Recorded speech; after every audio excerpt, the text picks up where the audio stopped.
mais um momento, é mais um encontro que estamos a receber aqui da História de Garanhuns, né? Você que por eventualidade perdeu a primeira parte, né? Que é uma novelinha, né? Todo mês a gente tá aqui, né? E agora em vários lugares. Estamos até na Teleplay também. Grato você que ainda não baixou o aplicativo Teleplay, vai lá, teleplaytv.com.br, ou então você faz o seguinte, você me manda um WhatsApp, eu te mando o link, 9814784, cadê aqui o númerozinho aqui, ó? É rapidinho, hein, gente? 981478999, manda um WhatsApp e pede o link, você manda aqui, ó, Ed Carlos, manda o link do aplicativo Teleplay, eu mando, você vai baixar, tá tudo certo e você tem uma programação bacana aqui na Teleplay TV, tá certo? E hoje, mais um momentinho onde estamos com o professor historiador Eduardo Silva, do Histórias de Garanhuns. A lembrar que também você deve se inscrever no canal do professor, hein? Lá você tem espetaculares conteúdos da História de Garanhuns, vídeos maravilhosos, né? Você vai aqui, ó, História de Garanhuns, atenção, no YouTube, História de Garanhuns, se inscreve, alerta lá no sininho. Aliás, é bom lembrar que receberá os aplausos do Auditório Garotinho, porque o professor e todo o seu trabalho de história passaram de 1.000 inscritos no canal do YouTube. Pô, professor, hein? Espetacular, hein? Da última vez não tínhamos ideia que chegaria e chegou, né? Que bom, bom dia, boa tarde, boa noite, seja lá como for. O pessoal fica vendo depois, mas isso é que é legal, né, professor? Porque as pessoas estão cada vez mais interessadas em visualizar essa história, né?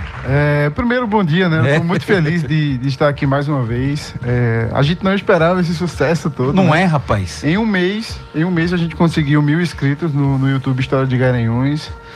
O Instagram também acabou crescendo cada vez mais. A gente já tá com quase 15.000 pessoas. Ó, que loucura, meu! E isso demonstra que as pessoas gostam da História de Garanhuns, gostam de ouvir esse conteúdo, né? Então eu acho que essa ideia de compartilhar as histórias, as fontes, os fatos, histórias intrigantes, né? Eu acho que vai dar super certo ali, Carlos. Não, com certeza, já tá dando, já tá certo, já tá espetacular, porque não é uma coisa que a gente tem assim, acessos a toda hora, né? Falávamos da outra ocasião desse lance de publicações, de livros, e aí é quando nasceu essa necessidade, né? De se mostrar, de se trazer a imagem, porque no que se conta a gente quer ver, a gente quer olhar, e aí veio com imagens no YouTube, em vídeos e também em fotos no Instagram. Isso aqui é bom, né? Isso, né? Ficou de início, né? Eu só queria compartilhar com os meus alunos as histórias de Garanhuns, os documentos e as fotos, né? Eu passei mais de quase 10 anos, aproximadamente, quase 10 anos eu passei indo para o Recife para coletar documentos e fotografias. E acabou que quando terminou minha dissertação, eu não sabia muito o que fazer com essa documentação que sobrou. E aí eu comecei a compartilhar as fotografias no Instagram e 2 anos e meio depois, é esse o resultado, né? As pessoas estão muito felizes, né, com esse processo todo. E eu acho muito importante porque a gente acaba resgatando, né? Esse é o objetivo, resgatar a história de Garanhuns e divulgar, né, ampliar para que as pessoas possam conhecer um pouco mais. Exatamente. Então, gente, ó, só para lembrar, História de Garanhuns no YouTube, @História de Garanhuns, para você curtir, para você compartilhar, para você assistir. No Instagram também, História de Garanhuns, segue lá, se inscreve, né, vai compartilhando os links. Aliás, só na gente, antes da gente, né, me lembrei aqui, há algumas semanas, visualizando, porque o legal é isso, da história é você conhecer, e tem entre tantos bons materiais no YouTube, História de Garanhuns, as matérias de festival de inverno, rapaz, né? Que é um conteúdo que, por exemplo, hoje em dia, se você fizer muito apurada, que você acha coisas mais antigas, né? Porque você vê muito recente, né? Talvez porque as pessoas não tinham acesso a você, uma câmerazinha para filmar, para tirar foto e tal, né? E por conta disso, os acessos lá atrás é mais do que de profissionais que iriam filmar, de programas de televisão. E isso é legal porque algumas pessoas nesse meio termo tiveram conteúdos e que vez por outra a gente visualiza aqui, né? Agora um pouquinho mais, né? Porque tem essa abertura de trazer, por exemplo, Festival de Inverno de 93, 94, isso é conteúdo pra você dar uma boa garimpada pra achar, né? De 93 tem um documentário da Fundarp. Eu acabei compartilhando tanto no Instagram quanto no YouTube. E desde o iniciozinho do Festival de Inverno, aqui em Garanhuns a gente tem um fotógrafo chamado Wilton Marques. O Wilton, cara, espetacular, né? E ele sempre que pode compartilha essas fotografias e eu coloco lá e marco ele, porque é um trabalho belíssimo, né? Pra gente entender um pouquinho da importância desse festival na América como um todo, né? Um festival gigante e que merece muito estudo, muito trabalho sobre ele ainda. Não, e com certeza, a gente vai falar muito aqui, vai mostrar muito aqui. Professor, está com um material vasto que eu me lembrei do negócio da barba. Você falou da barba da outra vez, né? Mas a gente começa falando com o quê, professor? Que a aula é do professor, nós somos todos alunos que assistimos, prestamos atenção, compartilhamos para poder ganhar uma boa nota, ou um A ou um 10. Né? Isso, o mês passado a gente começou, né, a nossa conversa falando sobre a fundação de Garanhuns, sobre a origem do nome de Garanhuns, rapaz, sobre como os primeiros colonizadores chegaram aqui e a barba deles, né, congelou de tanto frio que tinha aqui. Falamos um pouquinho da influência do Quilombo dos Palmares e aí eu separei 3 séculos. É impossível trabalhar a história de Garanhuns dessa forma, mas aí eu separei o século XVIII, XIX e XX para que a gente vá seguindo uma sequência lógica para tentar entender esse contexto. É bom. Para hoje eu separei o século XVIII, né? E aí eu trouxe alguns documentos e algumas narrativas para que a gente possa entender quem eram as primeiras pessoas que aqui viviam, qual era a economia preponderante, existe algum censo sobre essa região? Porque no caso assim, só pra gente dar uma atualizada para quem tá nos vendo aí, ouvindo, o século XVIII, os anos que você fala exatamente, professor? 1701 até... E vai. Isso, e aí segue em diante. E aí o que acontece, né? Garanhuns tem a constituição das suas primeiras fazendas, ligada ao gado, o gado que era responsável por abrir essas cidades, por abrir essas estradas. E aí, à medida que esse gado vem e essas pessoas vêm para cá, eles também trazem pessoas escravizadas, fazem a escravização também dos indígenas aqui, e é a partir disso que a gente tem a formação de Garanhuns. Existem alguns documentos lá de 1700 e... deixa eu ver aqui a data exata, 1732, que as autoridades aqui de Garanhuns estavam revoltadas, porque toda vez que tinha algum crime, que tinha que fazer algum inventário, algum testamento, eles tinham que mandar um ofício para Penedo, porque a jurisdição de Garanhuns era ligada a Penedo e a Olinda também. Então, assim, para os moradores de Garanhuns isso era péssimo. Então eles estavam brigando para que eles pudessem ter mais autonomia, isso já em 1732. E por que eu estou falando isso? Porque hoje há na cidade, né, essa ideia de qual é a data certa. Tem muita essa confusão. O fevereiro, né? É uma loucura, né, rapaz? Isso. E as pessoas ficam muito atentas a datas, né? Eu, como historiador, eu tenho uma atenção um pouco mais voltada para o contexto. Então, desde o início do século XVIII, né, as pessoas aqui em Garanhuns já procuravam mais autonomia. E isso eu percebi nesses documentos, onde elas queriam mais jurisdição em relação a Olinda e a Penedo. Outra coisa que eu percebi também é que as ligações de Garanhuns, na sua grande maioria, séculos XVIII e XIX, são com Alagoas. Alagoas? São com Alagoas. Mas é por conta do quê? Proximidade? Possivelmente por causa da geografia. E assim, quando a gente pensa essas estradas, né? Hoje é muito bom falar sobre a BR Mestre Dominguinhos, não é isso? Mas isso no século XIX não existia, né? As ligações eram todas por aqui, por Alagoas. Inclusive a estação férrea, né? Ela tem uma estratégia para ser construída, essa linha férrea, né? Então ela vem por esse caminho aqui das Alagoas também. Por isso que teve essa proximidadezinha, né? Isso mesmo. E aí, outros documentos também falam que... deixa eu ver aqui.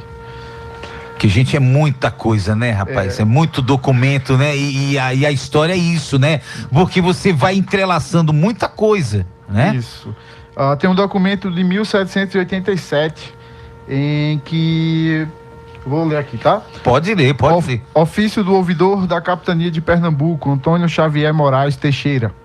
Ao secretário de Estado da Marinha e Ultramar, Martinho de Melo e Castro, sobre a situação da justiça nos julgados da comarca de Olinda, Garanhuns, Tacaratu, Pajeú, Cabrobró, sugerindo que sua elevação de todos à vila. Então ele sugere já em 1787 que Garanhuns e outros julgados sejam elevados à vila. Só que o que é que acontece? Garanhuns ainda não tinha condições de ser elevado à vila. Não tinha. E isso só vai acontecer no século XIX, no iníciozinho do século Mas XIX. é por quê? Porque ela era muito pequena, era outro detalhe. Primeiro, impostos. Ah, tá. Os famosos impostos. Isso, era necessário você ter uma estrutura para montar uma vila. Você tinha que ter um juiz de direito, um juiz pedâneo, que é um juiz que fica andando pelas comarcas. Você tem que ter toda uma estrutura, pelourinho, cadeia, câmara, oficiais. E aqui não tinha nada disso? Não, isso vai surgindo com o tempo, né? Até por isso que a gente estava sempre respondendo para Olinda ou para Penedo. Então essa é uma, como é que eu posso falar? É um pedido dos moradores aqui de Garanhuns. E quando chega o século XIX, isso muda muito rápido, né? E aí nós temos as duas famosas datas. Fica essa confusão, né? Que é o 10 é fevereiro, é março, é quando agora, né? Que é o 10 de março e o 4 de fevereiro, né? Mas aí a gente fala sobre isso depois, porque... Não, tem tempo, tem muito tempo, muito capítulo. O que eu posso adiantar é que ambas as datas devem ser comemoradas e elas são importantes para contar a nossa história, né? Eu acho que a gente tem que entender um contexto dessas datas. Qual é? O contexto de desenvolvimento do município, né? A economia. Qual era a economia que preponderava aqui? Quem foram as pessoas que construíram a Casa da Câmara e a cadeia?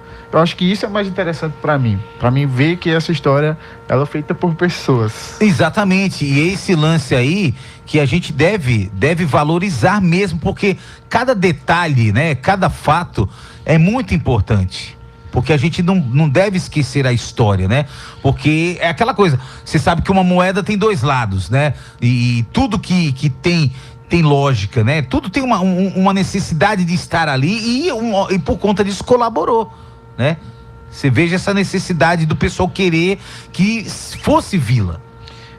E isso já no século XVIII, né? E chama muito a atenção. De fato, a gente tem muitos documentos, de Carlos, que precisam ser explorados nesses quase 10 anos que eu fiquei em Recife. Aí vale salientar, né? Porque eu fui para Recife. Isso já é uma coisa mais triste, né? A documentação de Garanhuns não se encontra em Garanhuns. A documentação do século XVIII, XIX não está em Garanhuns. Tá toda lá? Tá lá. Que loucura, rapaz. E não só lá. Não, ainda tá em outros lugares também? Tá em outros estados. Cara, tudo espalhado. Deve estar em Alagoas também, né? Tem, Alagoas e Paraíba. Eu encontrei muita coisa em Alagoas também, lá no Arquivo Público. Mas aí, no caso, por conta dessa necessidade porque era... Por que exatamente? Olha, de fato, a gente tem que ter cuidado quando a gente fala sobre isso, né? Eu descobri que algumas autoridades, na década de 80, mandaram queimar a documentação, jogar no lixo, né? E aí uma senhora vai, resgata essa documentação, faz um livro e faz a doação para os arquivos do Recife. Que coisa, isso já chama muito a atenção. Por outro lado, essa conexão com Alagoas fez com que parte da documentação tivesse lá também. E aí a gente acaba encontrando muitos documentos lá. E outra coisa, a gente tem uma produção de documentos que parte da capital. Né? Então essa documentação também fica em Recife, no caso em especial. E aí eu encontrei documentos no Instituto Histórico, lá do Recife, no APEG, que é o Arquivo Público Jordão Emereciano, lá do Recife também. Tem o Memorial da Justiça, também tem documentação lá. Caramba, menino. E tem muita coisa boa que dá pra gente ter uma ideia. E para quem não tem condições de ir para o Recife, eu também encontrei muita coisa na internet, né? A internet é uma coisa de louco, né? Porque você vê que a internet, ela traz um monte de coisas que você não tem noção que existisse, né? Isso, e aí eu trouxe aqui para vocês algumas sugestões de sites que vocês podem pesquisar, se vocês gostam aí da história de Garanhuns, querem conhecer um pouco mais. Eu sempre mostro para meus alunos, né? A gente tem a Hemeroteca Digital, da Biblioteca Nacional, e você pode pesquisar vários jornais lá, de 1828 em diante, E aí você coloca o nome Garanhuns, a data, e ele mostra toda a pesquisa. Nesse caso é no Hemeroteca, é isso? Hemeroteca da Biblioteca Digital, a Biblioteca Nacional. Pronto, gente, tá aí a dica, uma das muitas dicas. Isso, né? A gente tem também a Torre do Tombo. Torre do Tombo. Isso, que é um site português.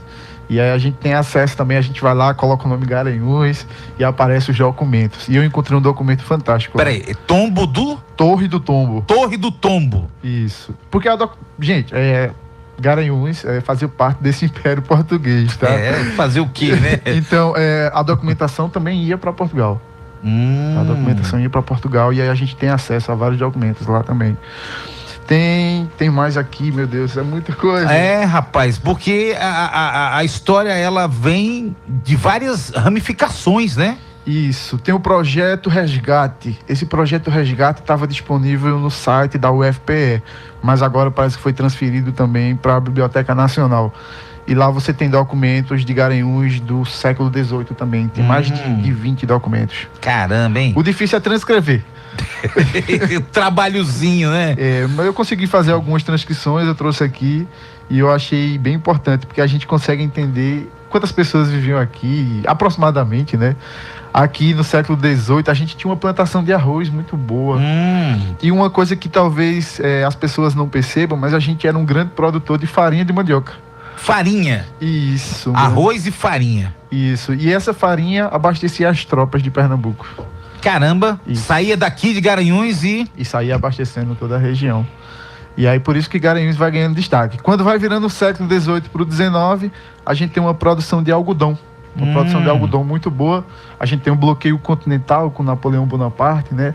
E aí vai interferir nos preços. E aí Garanhuns acaba tendo um privilégiozinho aí entre o século XVIII e XIX com o valor do algodão. Depois fica inviável vender algodão.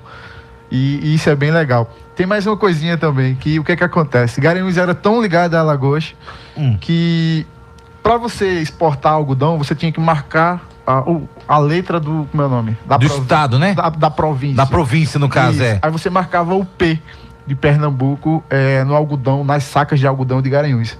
Só que o que acontece? As pessoas começaram a sacanear. Isso. Isso. E aí esse algodão começa a sair de Pernambuco para Alagoas e para outras províncias sem o P. E isso vai causar o maior rolo, porque as pessoas queriam receber os impostos. Por mais que Alagoas ainda estivesse atrelada a Garanhuns, né? Alagoas só vai se separar de Pernambuco na Revolução de 1817. E aí esse algodão saía de Garanhuns para outras regiões sem o P de Pernambuco. Caramba, hein, meu? Para provar isso daí, né? Muita confusão por conta disso também, né? Isso, e aí tá, essa é a necessidade de você ter uma criação de uma vila, de você aumentar a jurisdição, de você aumentar o controle. Então, assim, as autoridades portuguesas estavam preocupadas na contribuição, nos impostos e fiscalizar tudo isso, os crimes. Então, tudo isso vai interferir. Imagina você morar em Garanhuns, em algum sítio, e um familiar seu morrer, e aí você ter que ir, talvez, esperar 2, 3 dias um documento que autorize o enterro. Então era bem complexo essa questão. Muito complicado, cartorial, né? E de jurisdição aqui em Garanhuns. E também aquela coisa também, acho que as pessoas já na época queriam mostrar que ele existia, que existia ali, né? Que Garanhuns existia, né? E aí teve essa necessidade de buscar, de ir atrás e essa coisa toda. Gente, só para identificar, nós estamos com Histórias de Garanhuns, recebendo aqui o professor Eduardo Silva, né? Programa esse gravado na Sete Colinas FM, gravado ao vivo, onde você assiste no YouTube Histórias de Garanhuns, no canal do Ed Carlos Garotinho e também na Teleplay TV. E os que você perdeu, busque esses canais que você vai assistir, você vai ter conteúdo, e é conteúdo todo mês, toda hora. Hoje estamos no século 17, quase 18. Então, hoje a gente começou no finalzinho do século 17, na live passada. Foi. E hoje a gente tá no 18 e indo para o 19. Não perca essa aula, viu, gente? Isso aqui tá quase chegando ao telecurso. Mas assim, aí vem esse lance que você falou aí do lance do arroz, do algodão, da farinha, né? E hoje não tem mais isso. Isso, né? Hoje a gente tem proporções muito pequenas, pequenininhas. Mas isso ajudou no processo de crescimento do município. Ajudou de fato. Porque, repetindo, para que a gente tivesse a criação de uma vila, dessa fiscalização de impostos, dessa jurisdição de um juiz, enfim, de todo um aparato, você precisava de lucro. E é isso, tá? Além disso, tem outra questão muito importante. Garanhuns era enorme. A sua área territorial. Em alguns momentos ela vai até bonita, a sua jurisdição. Caramba! E sai espalhando por toda a região, né? Isso chama a atenção. Então, assim, aconteceu talvez, de fato, algo rotineiro. Essa diminuição da jurisdição de Garanhuns tinha que acontecer para que você tivesse um controle maior. Né? Então, por isso que com o tempo Garanhuns vai encolhendo. E vários distritos menores, né? E aí vem curatos, freguesias, vão ganhando sua independência. O caso de São Benedito, São Bento do Una e as outras regiões. Acho que São João também, né? Quipapá, São João, se a gente for pegar já no século XX, não é isso? Quipapá, São João, se a gente vir para cá, Brejão. Então todas essas regiões vão ganhando. Caetés também, né? Também. E é um processo talvez rotineiro. Tinha que acontecer essa diminuição da jurisdição. E o que me chama a atenção é que existem poucos censos no Brasil Colônia e no Brasil Império. E eu consegui encontrar um no Brasil Colônia que retrata Garanhuns. É um censo de 1774, que foi o governador, o capitão-general José César de Menezes, que encomendou esse censo para o interior aqui de Pernambuco. Eu consegui encontrar Águas Belas de Garanhuns, e aí a gente consegue ter ideia de como era a região aqui. Posso ler? Não, pode, com certeza. Por favor, deve ler. Então, primeiro, Garanhuns é retratado como sertões, tá? Esse conceito de agreste, ele só vem a surgir no século XX. E aí, sertões dos Garanhuns. Freguesia de Santo Antônio do Arorubá, termo de Olinda. Tem 60 léguas de latitude e 30 até 20 de longitude. Compreende a Vila de Simbres dos Índios, a de Águas Belas, a do Riacho do Navio, Pipão e outra chamada a Serra do Arapuá. Esse é o princípio no lugar chamado Papacaça. Lugar pouco povoado e por razão tem muitas léguas sem habitantes. Tem 25 fazendas de gado nos brejos. Planta-se lavouras, milhos, feijões, algodão, roça, cana-de-açúcar. Olha aí. Que fazem 1000 rapaduras e outras custem seus ouros. E aí tem a questão do gado, do couro. Essas pessoas vivem de papa-boiadas, que é o conduzir do gado até a capital. Porque a gente tem um período de estiagem, tem um período de cheia. Isso também influenciava aqui. E aí só é isso, né? A gente consegue ter uma ideia de como Garanhuns era no século XVIII, né? A gente começa a tentar entender, a tentar identificar as características do nosso município. E você vê que muita coisa, claro, tinha que colaborar para a história, né? E é interessante desses relatos, tudo isso que você, né, como professor, como historiador, vai lá e dá essa escavada, né? E isso é legal, porque muitas vezes a gente não tinha, por exemplo, eu não tinha essa noção aí, como o lance do arroz, né? Esse lance do gado, esse lance desses documentos que, por eventuais coisas da história, foram orientados a ser destruídos, queimados, né? E isso é interessante. E esse documento aí, né? E vários tantos outros, né? Esses documentos, eles nos ajudam a identificar, né? O contexto de Garanhuns, né? E é tão fundamental, olha, quando eu mostro, eu sempre falo dos meus alunos, né? Mas quando eu mostro esses documentos para os meus alunos, eles ficam, não é Garanhuns, não tem condições de ser Garanhuns. Porque a gente tem uma noção de um presente muito próximo, né? A gente tem essa noção do final do século XX, a gente que é mais novo, né? A gente tem essa noção do fim do século XX e o início dos anos 2000. E os outros anos? É como se achasse a Garanhuns só existe de 20 para cá, né? Para trás não existia, nasceu agora. Isso. E isso é uma luta não só minha, né? É uma luta aqui de outros historiadores aqui de Garanhuns para que a gente possa entender esses outros séculos, essa história dos quilombolas, né, que é tão necessária e tão importante para a Fundação de Garanhuns, para a nossa formação, né? E aí eu queria falar sobre o professor Cláudio, né? Professor Cláudio, rapaz, Isso. ele é um batalhador, né, rapaz? O historiador Cláudio, ele tem um trabalho muito bacana, né? Um trabalho muito importante sobre os sitiados, que é um livro dele que ninguém encontra mais, né? Nem eu consegui encontrar esse livro aí. Ele tem que fazer uma nova edição. Rapaz, colocar pra gente também na opção digital também, né? Isso. Claro que assim, eu particularmente, até a gente conversava em outra ocasião, desse prazer de você folhear o livro, né? O papel, aquela coisa do cheiro do livro. Mas é legal também estar aqui no celularzinho e aquela coisa toda lá, né? Isso, sim, é o professor Cláudio, né? Ele tem um livro da Hecatombe de Garanhuns, né? E que as pessoas gostam muito desse assunto. Em 1917, pega aquela transiçãozinha ali de alguns governos, né? Mas a gente tem que ir um pouquinho mais atrás. A gente precisa conhecer outros documentos para debater outros assuntos também, para que a gente possa entender de como se dá a nossa formação. E aí o que acontece, Ed Carlos? Essa documentação está no Recife. Você não precisa pagar para ter acesso, né? Você pode ir para esses arquivos, consultar esses documentos. Você precisa levar um aparato, né? Máscara, luva, porque são documentos com 200 anos, mais de 200 anos. É muito delicado, né? E frágil, né? Isso. E a gente tem um agravante nesses documentos: o clima de Garanhuns. Então essa documentação, quando foi para o Recife, ela foi mofada. Poxa! Ela foi mofada, então assim, ele está se desfazendo. Caramba. Então você tem que ter muito cuidado para fotografar. Foi o que eu fiz. Eu passei muito tempo indo para o Recife tirar fotos.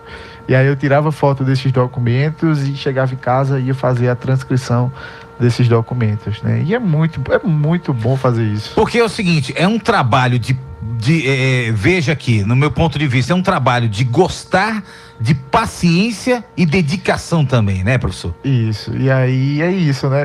Você falou sobre isso, né? E em um dos meus artigos eu falei sobre isso, que pesquisar em arquivos é ter paciência, é gostar do que faz, porque se você não tem, você não faz.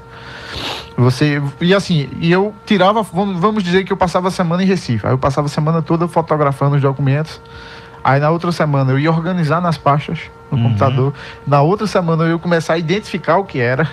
Aí na outra semana eu ia começar a transcrever. Então assim, às vezes eu passava meses para tentar entender o que é que está lá na documentação, né? Então tudo isso parte das minhas pesquisas de graduação, de especialização e de mestrado, né? Então, principalmente no mestrado, eu fiz um banco de dados com 234 inventários. Caramba, hein? Isso. Muita coisa, hein? De 1800 a 1850. E aí, nesses inventários, vem tentar entender os pormenores. Porque o inventário é o levantamento dos bens de uma pessoa que faleceu, né? E em alguns momentos também a divisão lá no final do processo. Só que aí eu consigo ver quem é que tinha escravos, qual era a fazenda dele, onde era, o que é que ele plantava, ele tinha dívida, não tinha, ele tinha fazenda só em Garanhuns, ele vendia só para Garanhuns. Então eu comecei a ver os pormenores. E é a partir daí que eu começo a ter uma visão mais ampla do que era Garanhuns, né? E aí tem um caso bem engraçado, né?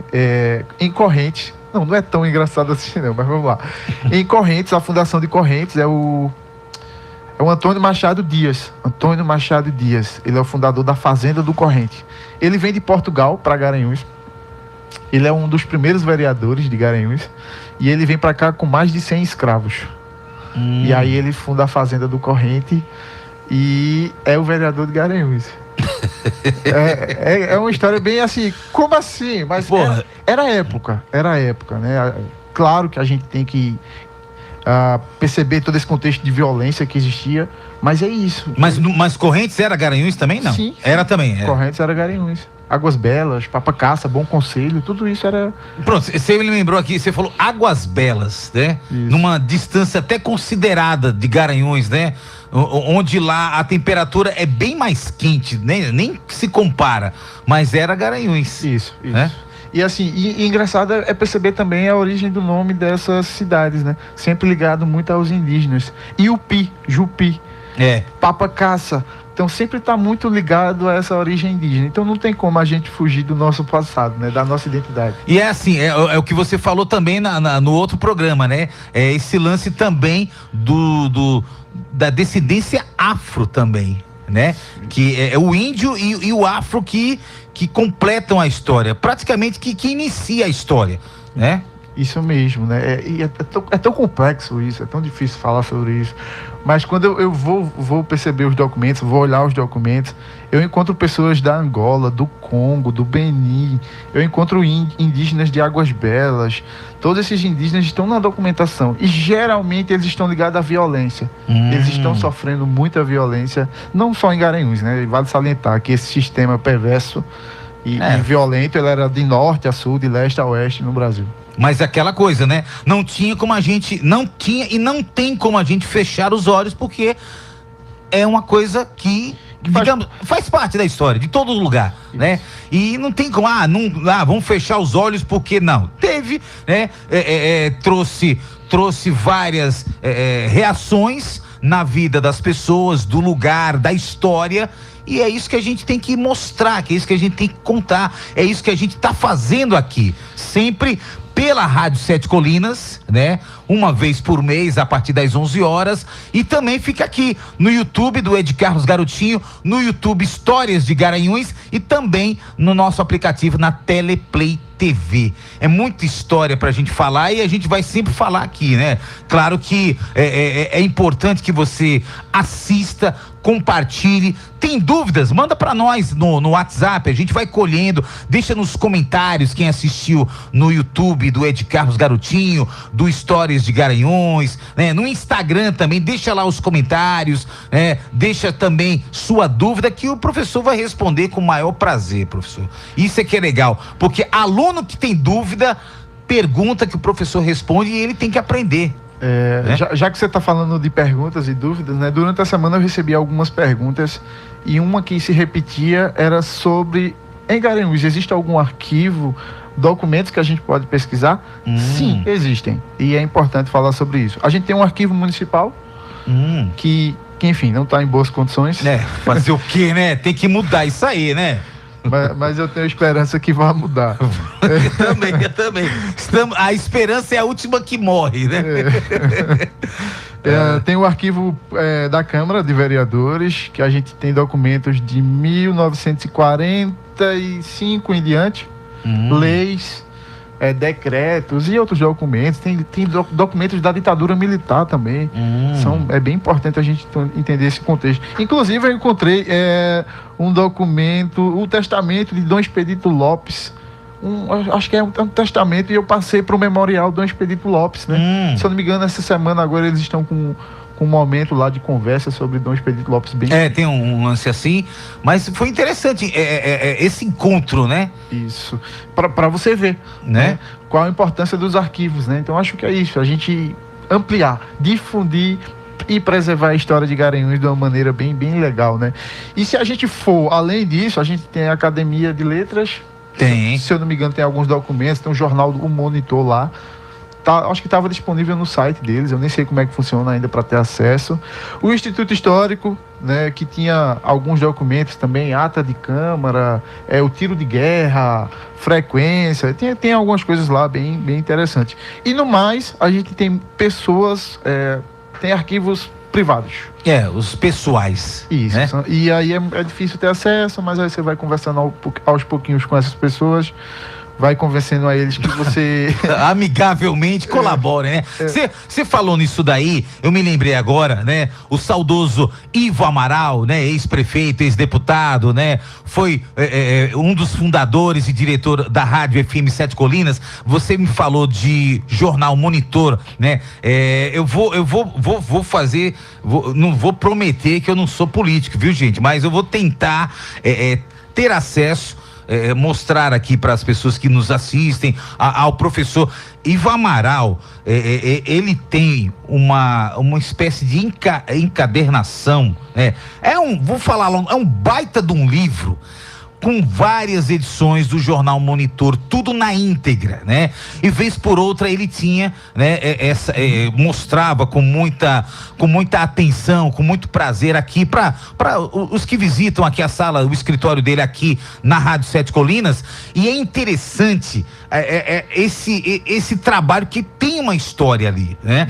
Eu particularmente até esse momento não sei, provavelmente deve estar junto aos seus arquivos, ao escritório que ele mantinha na residência dele, mas vou tentar fazer esse encontro, tá? A gente ir lá, ouvir até aqui na rádio, porque é muito interessante, né? Tem um arquivo incrível, é um baita de um livrão, porque o Monitor, se eu não me engano, gente, se eu errei, se eu pequei falando alguma besteira, vocês saibam que eu também estou aprendendo, eu sou aluno. Então, mas ali, das edições que parece, o professor pode até me confirmar ou corrigir, das edições do Jornal Monitor, eu não sei se era na época que Ivo Amaral era o prefeito de Garanhuns. Né? Sim, tem até de antes. De antes também, mas é muito legal isso daí. Ótimo esse assunto. Eu acho que seria tão importante a gente fazer uma exposição desses documentos. Né? Vamos tentar, vou tentar ver isso daí, viu? Aguarde, viu, gente? Cenas dos próximos capítulos, mas vamos tentar. A gente já deixa o convite, né? Para quem quiser aí convidar a gente para fazer uma exposição desse material ou de algo do tipo. A gente tá firmando parcerias também. Com certeza. Para continuar com esse trabalho. Porque, gente, isso aqui é tudo em prol da história de Garanhuns. Não tem nada de político, o professor não é candidato, o Ed Carlos muito menos, eu não sou candidato a nada, nem quero ser, mas eu sou, assim como o professor também, claro que eu sou um aprendiz aqui, mas da valorização da cultura do local e nesse caso aqui de Garanhuns, né? Somos todos simpatizantes dessa iniciativa, que não é uma iniciativa somente do professor Eduardo Silva. Temos aqui que lembrar tantos nomes aqui que vão me fugindo à memória, mas os nomes que eu me lembro aqui, principalmente aqui, é o professor Cláudio e o Valdir Marino, né? Professor Vilela também, né?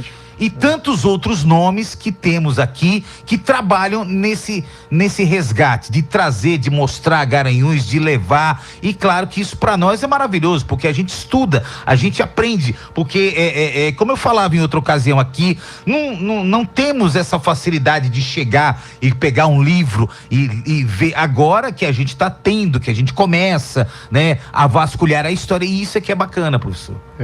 E voltando ao assunto, né, a gente tem outros arquivos também, eu tinha esquecido já. Tá vendo? Tanta coisa, cara. A gente tem o arquivo da Diocese. Da Diocese de Garanhuns. Isso, da Cúria, né? Um pouquinho, assim, a gente tem que ter cuidado, né? Tem que conversar com o padre responsável para tentar ter acesso a essa documentação. Que no caso tem que falar com o bispo agora, né? Mas o bispo...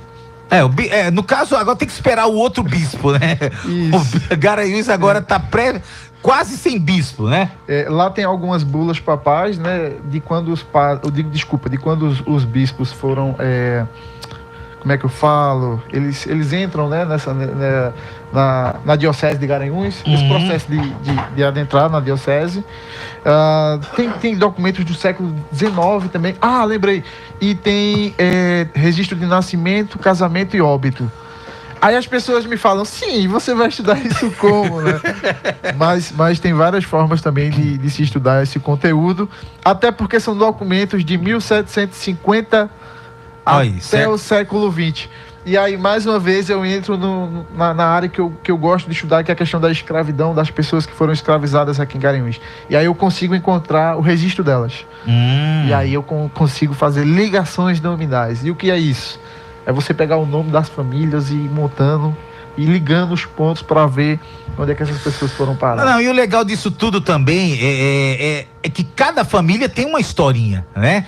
Cada família tem uma historinha, vez por outra aparece uma peça da história, né? E você não tinha noção, e aí é nessas ramificações, né? Que vai chegando e de repente você tem uma surpresa. E esse é o trabalho do historiador. Exatamente. É o quebra-cabeça. Eu acho que é por isso que eu gosto tanto, né? É de paciência, você... E quando você descobre alguma coisa, é uma sensação incrível, né? Caramba, olha que coisa legal. Né? E aí você vai fazendo essas ligações, essas ramificações. É um alívio, né, rapaz? Isso. É um alívio, porque você vê, poxa, cheguei numa parte, numa história que eu precisava né? E que talvez você nem imaginava e chegou lá. Completa uma peça. É um quebra-cabeça, né? Sobre a origem do nome Garanhuns. Garanhuns, que tem essa coisa toda, né? Sobre a influência indígena, dos escravizados, tudo isso acaba nos levando a entender esse processo todo. E posso falar sobre lendas urbanas também? Pode sim. É só para deixar o gostinho. A gente tinha conversado, né, de deixar esse gostinho sobre as lendas urbanas. Isso é bom, cara. Isso Semana é bacana. retrasada, eu trouxe 2 exemplos do livro História de Garanhuns. Uma é a do Santo Antônio, que o Santo Antônio, né, conta-se que ele foi achado na Boa Vista, ou é no Magano, meu Deus, é nenhum desses bairros aqui, e esse santo foi levado para a catedral e o padre fez uma missa e entronizou o santo. Alguns dias depois o santo sumiu. E ficou todo mundo assustado. Alguns dias depois o santo reapareceu no mesmo lugar. Isso aqui já na Catedral de Santo Antônio. E aí, sim, aí eu fico na dúvida se foi na catedral ou na antiga matriz que ficava ali no Marco Zero. E aí os fiéis ficaram todos assustados. E isso se repetiu várias vezes. Até que o padre cura, o padre responsável, ficou assustado com tudo isso. E aí fez uma procissão do bairro até a catedral para entronizar mais uma vez o santo. E aí o santo não fugiu mais, não sumiu, né? Que loucura, né? E aí tem essa... Santo Fujão, né? E aí tem essa lenda do Santo Antônio, né? Tem tanta coisa boa para falar. Tem a do carro de boi encantado também. Eu acho que vocês já devem ter ouvido falar. Já. Os pais da gente contavam, né? E o que é que acontece? No início do século XX, uma pessoa vem a falecer de varíola, né? E aí o caixão dela era todo em ferro, em aço, bem pesado. E assim, as pessoas não conseguiram levar ela, né? Pesadão, então, né? Teve que contratar um carroceiro. E aí ele levou para o cemitério, fez o cortejo, né? Alguns dias depois o carroceiro veio a falecer. Eita. E aí as pessoas falavam que escutavam o barulho do carro de boi de madrugada. Que é tipo um apito, né? E aí, que legal, né? Porque eu lembro que meu pai ou minha mãe sempre falavam, olha, menino tem que dormir cedo pra não tá escutando esse barulho. E aí tinha esse barulho do carro encantado, né? Falava-se que era pra encaminhar as almas. Mas e as pessoas ficavam na rua de madrugada tentando ouvir descobrir se era verdade. Mas olha, é o seguinte, só para deixar o gostinho que a gente vai finalizar aqui para você que assistiu aí, né? Também ficar esperto que a gente vai voltar sempre aqui. Eu vou deixar aqui no ar e ele vai deixar esse gostinho aí. Tinha um lance do Papa Figo. Cara, tinha um lance do Papa Figo, né? Tinha. Né? Minha vovozinha, que não era do Chapeuzinho Vermelho, ela falava o lance do Papa Figo.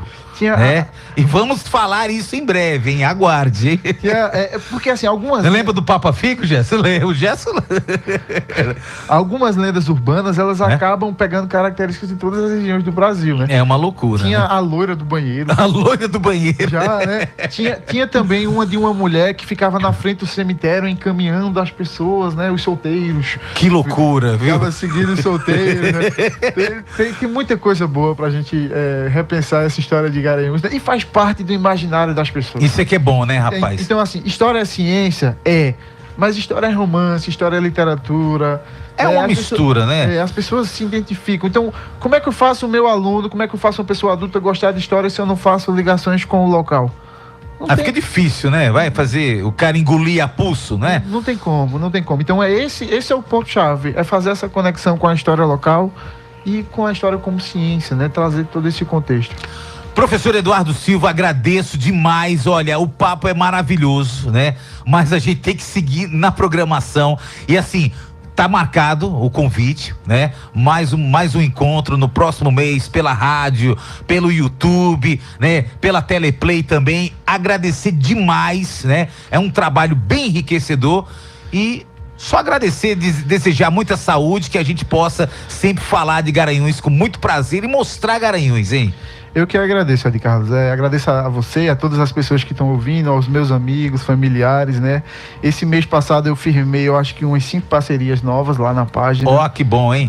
E quem quiser fazer parceria lá com a página História de Garanhuns, quiser ter sua marca divulgada lá nos stories. Vamos aparecer, hein? É só eu mandar um e-mail, uma mensagem, um WhatsApp. Se resolve tudo, não tem problema. Não tem problema não, aí a gente vai fazendo isso. Mas assim, eu faço isso porque eu gosto, né? Então, como você falou, né? Eu não sou político. Não, é só pela história, gente. A história de Garanhuns, da cidade, do povo, de sua gente, da cultura, né? Eu sou um professor que gosta do que faz, que ama o que faz, né? E que vê a história de uma maneira diferente.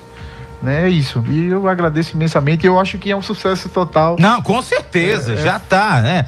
Pela quantidade de seguidores que aumentou no YouTube, né? A gente já percebe no Instagram, maravilhoso. Eu tava pegando o Uber esses dias e o pessoal, olha, vai ter de novo. Quando é que vai ter a live com o Ed Carlos de Garotinho? Eu disse, não, a gente tá marcando. Tá chegando. Tá chegando. Então, assim, a gente já percebe que as pessoas param pra ouvir essa conversa, que é uma conversa, não é uma aula. Não, é um bate-papo, debate, é uma coisa bacana. A gente começa um pouquinho frio e vai aquecendo no Claro final. que assim, eu ainda não cheguei ao nível de um Gerson Lima, mas eu vou chegar lá.